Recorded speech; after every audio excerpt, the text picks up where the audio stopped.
ஒருத்தங்க மட்டும் நாங்கள் இன்வைட் பண்ணியே தான் ஆகணுங்க. டே பிஃபோர் எஸ்டர்டே எங்கள் ஃபங்க்ஷன் இப்போ தாங்க மேடம் உள்ளே வர்றாங்க. இந்த கார்னர்ல குட்டியா மாட்டி இதே மிச்சம் பண்ணிட்டேன். ஒரே ஒரு சுக்கார் எல்லாமே சூப்பர் டைஸா ஃபங்க்ஷன் வரி இல்லை 2 பேரும் நினச்சா தான் ஃபங்க்ஷன் ஆகிட்டு இருக்கோம். நேட்டாக லோ வண்டி எடுத்தா அப்படிங்க போட்டாலும் கூட கேட்கல. Welcome to SM family. Hello guys, மீண்டும் நாள் மிக்க மகிழ்ச்சி. இன்றைக்கி நான் எங்கே போயிட்டுருக்கோம்னா ஒருத்தங்க மட்டும் நாங்கள் இன்வைட் பண்ணியே தான் ஆகணுங்க நேரில். அது யாருன்னு கேட்டிங்கன்னா இந்த டோருக்கு பின்னாடி தான் இருக்கிறாங்க.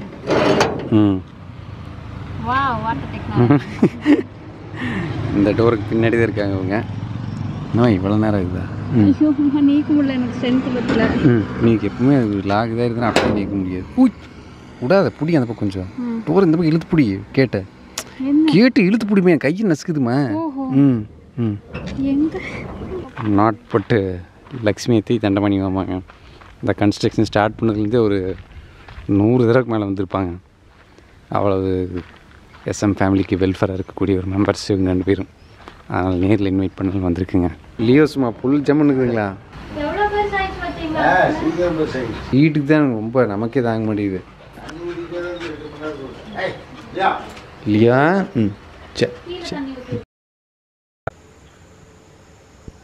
நேற்று ஹலோ கைஸ், இன்டர்மீடியட் ஃபாஸ்டிங் வந்து இந்த தடவை எவ்வளோ ஸ்ட்ரெச் பண்ண முடியுமோ அவ்வளோ ஸ்ட்ரெச் பண்ணேங்க.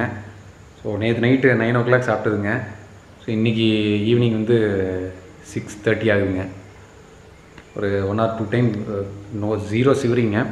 மெயின் கான்செப்ட் இதில் எவ்வளோ வந்து அந்த லாஸ்ட்டாக சாப்பிட்ட மீல் வந்து குவாலிட்டியாக சாப்பிட்றோமோ அவ்வளோ வந்து நம்ம பசிக்காமல் நம்மளுக்கு வந்து பாடி வந்து சென்ஸ் பண்ணி நம்மளை இந்த மோடு கொண்டு போய் சர்வைவல் மோடு கொண்டு போய் நம்மளை ஆக்டிவாக வச்சுருக்குங்க.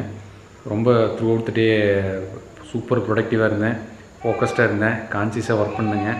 எந்த விதமான டிஸ்ட்ராக்ஷனும் இல்லை. மெயினாக வந்து வீடியோ பார்க்கணும், பாட்டு கேட்கணும், அது மாதிரி எதுவுமே இல்லைங்க. நான் பாட்டு ஜஸ்ட்டு ப்ளெயினாக ஒர்க் மட்டும் பண்ணிட்டு இருந்தேன். சரி, ஒரு நல்ல ஒரு ப்ரொடக்டிவான டேங்க. அடுத்தது ஃபாஸ்ட்டை வந்து பிரேக் பண்ணும்போது உடனே போய் டீகளை குடிக்கூடாதுங்க. அது காலையில் இருந்துச்சுன்னா நம்ம யார் கண்டுபிடிச்சி வச்சாங்கன்னு தெரியல. எனிவே டெய்லியுமே ஃபாஸ்டிங் தான் இருக்கிற நைட் நம்ம அதை ஸ்ட்ரெச் பண்ணி பண்ணும்போது பாடிக்கு ஏகப்பட்ட பெனிஃபிட்ஸ் இருக்குதுங்க. ஸோ நான் பர்சனலாக என்ன ஃபீல் பண்ணாங்க, மெயினாக தலையிலேருந்து ஒரு பாரம் கொஞ்சம் குறைஞ்ச மாதிரி இருக்குதுங்க ஃபாஸ்டிங்கு ஆரம்பிச்சதுக்கப்புறம்.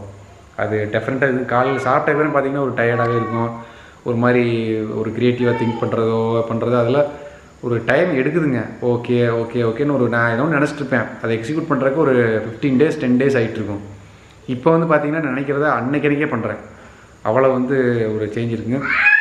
இந்த சாப்பிட்றதே வந்து நம்ம ஒரு ஹேபிட் மாதிரி மாற்றிட்டாங்க. இந்த டைமுக்கு சாப்பிடணும் டோட்டலாக மித்துங்க. அதுக்குள்ளே போகாதீங்க. ஃபஸ்ட்டாக சாப்பிட்றது பெஸ்ட்டு. அதை விட பெஸ்ட்டு வந்து நம்ம குவாலிட்டியான ஃபுட்டு வந்து 2 வேளையோ சாப்பிட்டா கூட போதுங்க. அவ்வளவு பெனிஃபிட் அது இருக்குதுங்க. வயிறு முடிஞ்ச வரைக்கும் என்ன லோட் பண்ணிகிட்டே இருக்கக்கூடாது. எவ்வளோ தேவையில்லாமல் லோட் பண்ணிட்டே இருக்கிறோமோ அவ்வளோ நம்ம லைஃப் ஸ்பேன் வந்து கம்மி, நம்ம நிறையா நோய் வாய்ப்படுறதுக்கும் சான்ஸுகள் அதிகங்க. இன்றைக்கி வந்து கிட்டத்தட்ட 19 hours ஃபாஸ்டிங் இருக்குதுங்க. அன்பிலீவபிள் என் லைஃப்பில் இருக்க முடியுமா எனக்கு தெரியவே இல்லை. அதுக்கு மெயினான ரீசன் வந்து லாஸ்ட்டாக சாப்பிட்ட மீல் வந்து வெரி வெரி இம்பார்ட்டன்ட்டுங்க. குவாலிட்டியான மீலாக இருக்கணும், ப்ளஸ் வந்து ஃபேட்டு ப்ரோட்டீன் கண்டென்ட்லாம் நல்லா ரிச்சாக இருக்குதுங்க. ஸோ லாஸ்ட் வந்து நான் வந்து அந்த மாதிரி ஒரு ஃபுட்டு தான் இன்டேக் பண்ணேங்க. பெருசாக பசியே வரலிங்க. ஏன்னு கேட்டால் பாடி ஆட்டோமேட்டிக்காக ட்ரெயின் ஆகிக்கும். காலையில் எந்திரிக்கும் போது நம்ம சாப்பிடலாம் அப்படின்னா அது ரெடியாக தான் இருக்கும். எந்திரிச்சோன்னா யாரும் பசிக்கவே போகிறது இல்லைங்க. அப்படி 1-2 லைட்டாக பசிக்கிற மாதிரி இருந்தால் கூட அது ஏமாற்று பசிங்க, அதை நம்பாதீங்க. அதை விட்டுட்டு நீங்கள் பாருங்கள், உங்களுக்கு கொஞ்ச நேரத்துலேயே போயிரு பசி. நம்ம உடம்பே மெக்கானிசம் சர்வைவல் மோடுக்கு போயிங்க. எல்லா விஷயங்களும் ரொம்ப அலர்ட் பண்ணி சூப்பராக வச்சுருக்குங்க. இன்றைக்கி டேயில் செம ப்ரொடக்டிவாக ஒர்க் பண்ணேன்.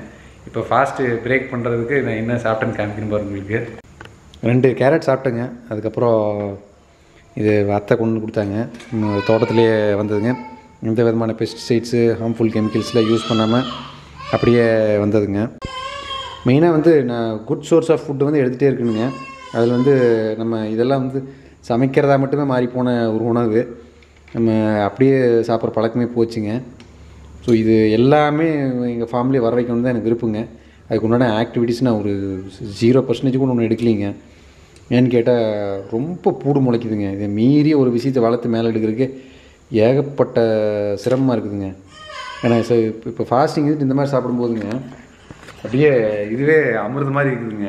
அது மூலம் காஃபி டீ அந்த அடிக்ஷனே எனக்கு போயிடுச்சு. ஒரு வேணுன்னே தோணவே இல்லைங்க. இல்லைன்னா டைம் ஆச்சுன்னா ஐயோ வேணும்ன்ட்டு அதுவே ஒரு வியாதி மாதிரி ஆயிடுச்சுங்க.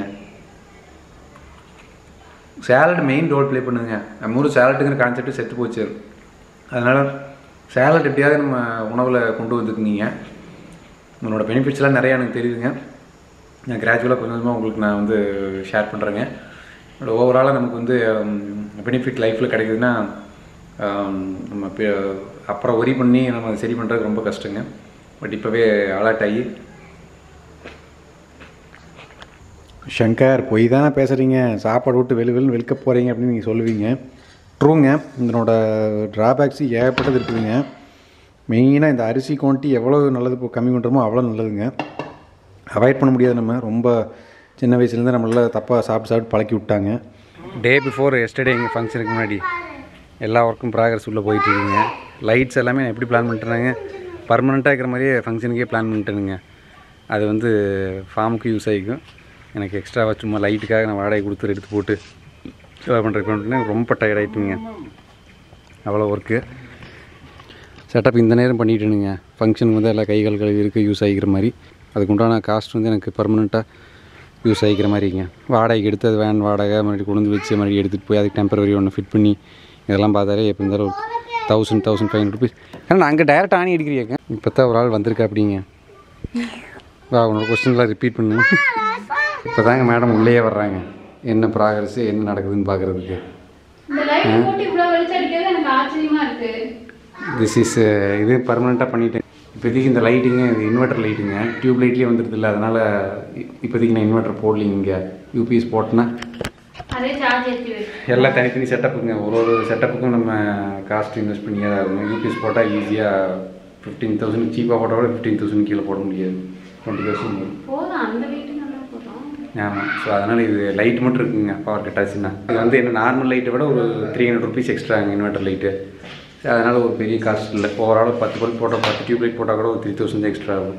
சில ஐட்டம்லாம் உங்களால் காம்ப்ரமைஸே பண்ண முடியாது. சிங்க்குக்கு இன்வெஸ்ட் பண்ணுறது, இந்த வாஷ் பேசனுக்கு இன்வெஸ்ட் பண்ணுறது. ஆமாங்க. வாஷ் ஸ்டேஷன் லோகு பார்த்துட்டு எதுக்கு இப்படி சொல்லி கேட்டாங்க. அதை நீ அழகுபடுத்தாமல் இருக்கவே மாட்டீங்களே. ஆமாம். என்னங்க அது அங்கே வீட்டுக்குள்ள இருக்கிறது பெரிய பாத்ரூமுங்க. அந்த பாத்ரூம் கம்பேர் பண்ணும்போது இது சின்ன சைஸ் தான். கொஞ்சம் நார்மலாக இருக்கிற சைஸுங்க ஒரு 7க்கு 5 மாதிரி வச்சுக்கோங்க. பட்டு கொஞ்சம் ஸ்டைலிஷாக இருக்கட்டும் அப்படின்னு சொல்லிட்டு இந்த சிங்க் வாங்கி இந்த கார்னரில் குட்டியாக மாட்டி விடலான்னு. அது யூஸ்லெஸ்ஸும். அது வெறும் கைகளை விருத்தா மூஞ்சி கழுவருக்கு ஆகாது. வாய் வெள்ளை கலவருக்கு போட்டிருக்கீங்கல்ல. இங்கே இருந்துக்கிட்டு வெளியே போக முடியுமா? இது நீட்டாக எப்படி இது மாதிரி இருந்ததுனா தான் நீட்டாக கழுவும் போதுங்க. இந்த அளவுக்காவது டிஸ்டன்ஸ் வேணுங்க. இந்த டேப் வந்து பார்த்தீங்கன்னா 2200 இப்படி இருந்தால் தான் உங்களுக்கு கழுவும் போது ஒரு துளி போய் சிங்கில் கைவிடாது. ஒரு டிஸ்டன்ஸ் இந்த பக்கம் வரணும். கீழே பார்க்கும்போது உங்களுக்கு தெரியும். அப்படின்னா தான் நம்ம தண்ணியை நேரத்தில் சொல்லிட்டு கை கழுவுது அழுக்கு நீட்டாக. இங்கே கை கழுவணும், இங்கே தெரிக்காது, அங்கே தெரிக்காது. வாட் வி சி இஸ் இங்கே க்ளீன் பண்ணணும், இங்கே க்ளீன் பண்ணணும். அங்கேயும் ஒன்றும் போகாது. எல்லாமே செராமிக் கோட்டிங் தான் இருக்குது. போகும். இப்போ போகாது. ஒரு வருஷம் கழிச்சு இங்கே கொஞ்சம் போகும். ஆனால் வந்து உனக்கு நீ ரொம்ப துணுடாக வச்சிங்கன்னா அதை விட கஷ்டம். அது பெரியவங்க யூஸ் பண்ணுறப்ப இவனுங்களை வச்சுட்டு இங்கே தண்ணி படாது, இங்கே அழுக்காகாதுன்னு சொன்னீங்கன்னா. எனிவே ப்ராக்டிக்கலாக ஃபேஸ் வாஷ் பண்ணும்போது உனக்கு நீட்டாக இருக்குமா இருக்காதா? ஃபேஸ் வாஷ் பண்ணும்போது மனுஷன் வேலை செஞ்ச மாதிரி இருக்குன்னு. ஃபேஸ் வாஷ் பண்ணும்போது கையை அங்கே இடிச்சிக்கிட்டு இங்கே உரசிக்கிட்டு விரல் வைக்கிறதுக்கு இடம் இல்லாமல். நான் வந்து டோட்டலாக இந்த வாட்டி டாய்லெட் காம்ப்ரமைஸ் பண்ண சொல்லி இந்த இதை வாங்கி மாற்ற சொல்லியிருக்காங்க. எது உடஞ்சாலும் வந்துட்டு ரீப்ளேஸ் பண்ணிக்கிற மாதிரி இருக்குவா. ரெக்ரெட் பண்ணாமல் ரீப்ளேஸ் பண்ணிக்கணும். இல்லை ஆமாம்மா. மெயின்டெனன்ஸுக்கு நமக்கு ஏதோ ஒன்றா ஏகப்பட்ட செலவாகுதுங்க. இதுவே மிச்சம் பண்ணிட்டேன். ஒரே உட்கார அடியே. ஏன் குட்டி சீட்டா? நீட்டெல்லாம் அதே சைஸ் தான். உட்காரு. You will feel the difference. You will feel the difference. ஏட்டா இவெல்லாம் நீ வந்து இம்போர்ட்டட் யூஸ் பண்ணிட்டு இருக்கிற. அதுலயே நான் உட்கார மாட்டேன். பட் இதில் உட்காரப்பே தெரியுது. மேலே இருக்கிற கவர் ஓப்பன் பண்ணு. இப்போ உட்காரு. இது உட்காரு. இப்போ தெரியும். You will feel the difference. Cost cut ஆனது. அப்புறம் காசு ஏழைக்கேற்ற எள்ளு உருண்டமா. எள்ளுக்கு காசு கொடுத்தேன்னு எள்ளுதான் வரும். ஒரு கொள்ளா வரும். ஆமாம்.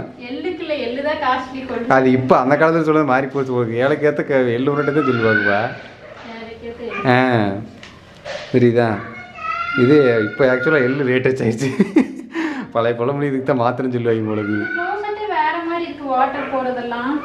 கன்சீல் கிடையாது. இல்லை வெளியே ஓப்பனில் இருக்கிறது எல்லாமே. டேங்க்கு எல்லாமே ஓப்பனில் இருக்கிறது. வேலை பாருங்க. வேலை செய்யும் போது அப்போல்லாம் சொன்னால் எல்லாம் கட் பண்ணுன்னு சொன்னா அப்படி லோகு. இப்போ அங்கே போய் 15,000 20,000 அங்கே போட்டிருக்குது. இது பார்த்தீங்கன்னு வைங்களேன். என்ன தான் டிசைன் பண்ணுறாங்களே தெரியலிங்க. இங்கே ஒன்று இப்போ புஷ்ஷு கொடுத்துருக்காங்க. கீழே வச்சதுக்கப்புறம் நம்ம உட்கார ஏறி இங்கே தான் அதிகமாக இருக்குங்க. இப்போ இங்கே பாருங்க எவ்வளோ கீழே போகுதுன்னு பாருங்க. இவ்வளோ பெண்டிங் இருக்குதுங்க. பெண்டிங் மூமெண்ட் 2 பக்கம் வரும்போது நீட்டாக பெண்ட் ஆகுது. இது எப்படி தான் அப்புறம் உட்கார்றதுங்க. சரி அப்படியே விட்டாச்சு. இப்போ இன்வெர்டர் லைட்லேயும் எரியுது. பேட்டரி சார்ஜ் இப்போ தான் ஏறிட்டு இருக்குது. நல்லா ஏறிச்சுன்னா இன்னும் பிரைட்டாக தெரியும். வீட்டுக்கு வந்து எதர்ச்சியா எல்லாமே சூப்பர் டைல்ஸா மாட்டிடுச்சு. எதாச்சியாலாம் மாட்டலமா, எவ்வளோ 2-3 டைம் போய் பார்த்து ஆனா ஒரே டோன்ல அமையாது வீடு ஃபுல்லா. இது ஒரு இது எல்லாமே பாத்தீங்கன்னா ஒரு டோன் வந்து காமனா இருக்குது எல்லாத்துக்கும். ஆமாம் ஆமாம். இந்த ஃப்ளோரிங் அதை சொல்கிற அப்படிங்களோ இருட்டுக்குள்ள ரொம்ப மோசமாக தெரியுது டைல்ஸு. எல்லாமே இன்வெர்டர் லைட்டில் எரியுதுமா. இப்போ இன்றைக்கி நைட்டு ஃபங்க்ஷன் ஸ்டார்ட் ஆகுதுங்க. இன்றைக்கி நைட்டு வரைக்கும் வேலை நடக்குதுங்க. எல்லாமே ஃபைனல் டச்சு நடந்துச்சு. கீழே க்ளீனிங் கொஞ்சம் வந்து பெண்டிங் இருந்ததுங்க. அந்த வேலையை ஃபினிஷ் பண்ணிடுறேன். லோகு பயங்கர டென்ஷன் ஆஃப் இந்தியா. என்ன நினச்சிட்டு இருக்கிறீங்க அப்படின்னு சொல்லிட்டு ஃபங்க்ஷன் மாதிரி எல்லாம் 2 பேர் நினச்சா தான் ஃபங்க்ஷன் ஆகிட்ருக்கோம். ஒரு ஆள் நினச்சா எப்படி ஃபங்க்ஷன் அவருன்ட்டு ஒரு கோட் பண்ணாங்க லோகு. சரி ஓகே சொல்லுமா எதாவது வந்தாலும் பண்ணிடல சொல்லிவிட்டு அப்புறம் டக்குன்னு எல்லா இதையும் ஒரே ஓவர் நைட்டில் பிளான் பண்ணிட்டேங்க. நான் காலையெல்லாம் ஃபங்க்ஷனுக்கு இப்போ பந்தல் போட ஆரம்பிச்சிச்சுங்க. லைட்டிங் வந்து லேடிஸ் விரும்புவாங்க. பட்ஜெட் கன்ஸ்ட்ரெயினில் இருக்குது. அதனால் வந்து நான் அதெல்லாம் பண்ண முடியாதுங்கிறத சொல்லி வச்சுருக்கிறேங்க. பட் ஆனால் பண்ணியில் தான் இருக்கேன். நான் திருப்பி ஹைலைட் பண்ண வச்சிங்க. ஃபங்க்ஷன்னா ஃபங்க்ஷன் மாதிரி இருக்குது அப்படின்னு சொல்லிட்டு அது கன்வீனியன்ஸில் எல்லோரும் பண்ணுறதை கொஞ்சம் அப்படியே ரிப்பீட் பண்ணி ஃபாலோ பண்ணுறதுக்கு நமக்கு ஏற்றுக்க மாட்டேங்குதுங்க. அது மை டேடி ஜீனது. அப்புறம் கொஞ்சம் கண்ட்ரோல் பண்ணிட்டுருங்க. ஸோ இப்போ அந்த வேலை எல்லாமே ஸ்டார்ட் பண்ணி வச்சுங்க. அந்த சாப்பாடு மேட்ரு வந்து ரொம்ப இதுங்க. அது லோவுட்டு விட்டேன் நான். அதை அவங்களே ஹேண்டில் பண்ணிவிட்டு என்ன நைட்டோ எப்படி போடுறது என்னலாம். லோவுக்கு வந்து டேபிள் மாதிரி போட்டு எல்லாம் உட்காந்து சாப்பிட்ற மாதிரி வேணும்னு கேட்டால் அப்படிங்க. இந்த செட்டப்பெல்லாம் உருவாக்குனதே நான் வந்து எல்லாம் ஒரு நேரில் நின்று பார்த்து அப்படியே உட்காந்துக்கிட்டே பேசிக்கிட்டு இருக்கிற மாதிரி தான் இந்த திண்ணையெல்லாம் பிளான் பண்ணுதுங்க. இங்கே வெளியில் எல்லா பக்கமுங்க. ஸோ இது போக இந்த பக்கம் எல் டைப்பில் ஒரு 10 சேர் போடலாங்க. போட்டோம்னா எத்தனை பேர் வந்தாலும் நீட்டாக உட்காந்து சாப்பிட பிடிக்கிறதுக்கு பஃபே மாதிரி போட்டலான்ட்டு இருக்குங்க. இங்கே டேபிள் போட்டு இது நைட்டு உங்களுக்கு காமிக்கிற எப்படி பண்ணுறேன்னு. மரத்தை வெட்டக்கூடாதுன்னு நானே மரத்தை வெட்டிகிட்டு இருக்கிற ஃபங்க்ஷன் இருக்குங்க. அது எல்லாம் கேட்டே இருப்பாங்க லோவு சொல்லிட்டு அப்படிங்க. அதனால் வெட்டி தான் ஆகணும்.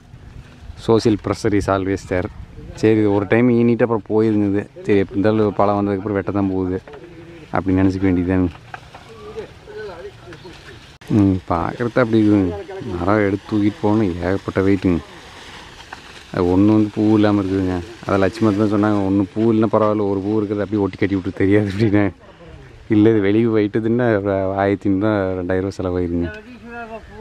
நேற்று ஷாப்பிங் போகலான்னு நான் பேசிட்டுங்க. அடுத்தது ஜன்னல் விண்டோவில் மாட்ட வந்துட்டாங்க. நம்ம நேட்டாக லோ வண்டி எடுத்த அப்படிங்க போட்டாலும் கூட கேட்கல. இப்போ கூட ரெண்டு சத்தம் கேட்கல வர மாட்டிகிட்டு இருக்கிறாங்க. அதனால் சம்டைம்ஸ் காரை ஓட்டுவேன். நீங்கள் இந்த காரை எடுத்து இன்னும் ஓட்டாவே இருக்கிற லோவுக்கு. எல்லாம் ஷாப்பிங் முடிச்சாச்சா? என்ன ஹெல்மெட்லாம் போயிட்டு இருந்துருக்குற பார்த்தியா வேலை? நீ நான் வந்து 5 இடத்துல ஸ்டாப் பண்ணேன் ஒரு சின்ன டிஸ்டன்ஸ்லேயே. அதனால் வந்து ஏற்கனவே யோசிச்சு பார்த்து ஹெல்மெட் போட்டால் பல சிக்கல்கள் இருக்குன்னு கழிச்சு வச்சுருக்கேன். ஹெல்மெட் போடலினா தான் பல சிக்கல். ஓகே கரெக்டு தான். எங்களுக்கு ஹேர் ஸ்டைலில் ரொம்ப எப்பயுமே போடாமல் நான் போனதே இல்லை. போடாமல் போகவும் கூடாது, ரொம்ப தப்பு தான். ஆனால் இந்த வாட்டி போயிட்டேன். ஓகே வாழை மரம் ரெடி பட்டு பக்காவாக பண்ணியாச்சா? ஒரு பச்சை மட்டை கட்டினா தான் நல்லாயிருக்கும். மெயின் ஷாப்பிங் வேலைக்கு லோவு போகாமல் தான் இருந்திருக்கு அப்படிங்க. அதனால் ஸ்டில் எனக்கு ஒரு கடமை இருக்குது போகிறதுக்கு. நேற்று நான் கொடுத்த கமிட்மெண்ட்டுக்கு. விண்டோ ஏற்கனவே மாட்டினப்போ ஏகப்பட்ட மிஸ்டேக் ஆகி போச்சுங்க. அதனால் இந்த தடவை ஒரு மிஸ்டேக் எல்லாம் மாட்டின்னு அக்யூரேட்டான டீமை கூப்பிட்டு வர வச்சு மாட்டிகிட்டு இருக்கிறேங்க. பெரிய விண்டோ ஃபஸ்ட்டு விண்டோ இன்ஸ்டால்டுங்க. அக்யூரேட் அது டைரக்ஷன்லாம் உள்ளே கூட்டிட்டாங்களா? ஓகே சரி இதெல்லாம் முடிச்சு கொஞ்சம் அப்படியே விட்டுருவாங்க. நம்ம லெவலாக கரெக்ட் பண்ணிடுவோங்க.